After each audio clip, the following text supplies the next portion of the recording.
अथ श्री दुर्गा सप्तशती प्रथमोध्याय। मार्कंडेय जी बोले, सूर्य के पुत्र सावर्णी जो 8वें मनु कहे जाते हैं, उनकी उत्पत्ति की कथा विस्तार पूर्वक कहता हूँ, सुनो। सूर्य कुमार महाभाग सावर्णी भगवती महामाया के अनुग्रह से जिस प्रकार मनवंतर के स्वामी हुए, वही प्रसंग सुनाता हूँ। पूर्व काल की बात है। स्वारोचिस मनवंतर में सूरत नाम के एक राजा थे, जो चैत्र वंश में उत्पन्न हुए थे। उनका समस्त भूमंडल पर अधिकार था। वे प्रजा का अपने औरस पुत्रों की भांति धर्मपूर्वक पालन करते थे। तो भी उस समय कोला विध्वंसी नाम के क्षत्रिय उनके शत्रु हो गए। राजा सूरत की दंड नीति बड़ी प्रबल थी। उनका शत्रुओं के साथ संग्राम हुआ। यद्यपि कोला विध्वंसी संख्या में कम थे, तो भी राजा सूरत युद्ध में उनसे परास्त हो गए। तब वे युद्ध भूमि से अपने नगर को लौट आए और केवल अपने देश के राजा होकर रहने लगे। समूची पृथ्वी से अब उनका अधिकार जाता रहा, किंतु वहां भी उन प्रबल शत्रुओं ने उस समय महाभाग राजा सूरत पर आक्रमण कर दिया। राजा का बल क्षीण हो चला था, इसलिए उनके दुष्ट बलवान एवं दुरात्मा मंत्रियों ने वहां उनकी राजधानी में भी राजकीय सेना और खजाने को हथिया लिया।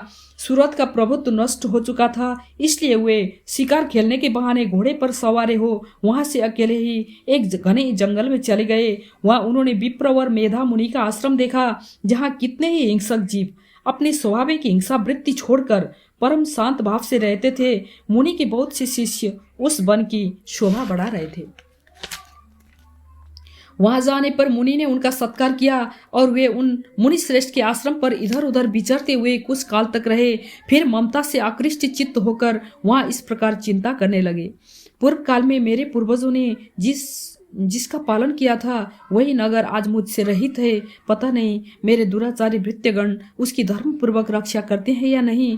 जो सदा मद की वर्षा करने वाले और सुरवीर था, वो मेरा प्रधान हाथी अब शत्रुओं के अधीन होकर न जाने किन भोगों को भोगता होगा। जो लोग मेरी कृपा, धन और भोजन पाने से सदा मेरे पीछे पीछे चलते थे, वे निश्चय ही अब दूसरे राजाओं का अनुसरण करते होंगे। उन अपव्ययी लोगों के द्वारा सदा खर्च होते रहने के कारण अत्यंत कष्ट से जमा किया हुआ मेरा वह खजाना खाली हो जाएगा। ये तथा अन्य और भी कई बातें राजा सूरत निरंतर सोचते रहते थे। एक दिन उन्होंने वहां विप्रवर मेधा के आश्रम के निकट एक वैश्य को देखा और उससे पूछा, भाई तुम कौन हो? यहाँ तुम्हारे आने का क्या कारण है? तुम क्यों शोकग्रस्त और अनमने से दिखाई देते हो?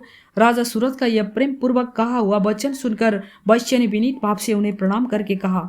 वैश्य बोला, राजन, मैं धनियों के कुल में उत्पन्न एक वैश्य हूँ। मेरा नाम समाज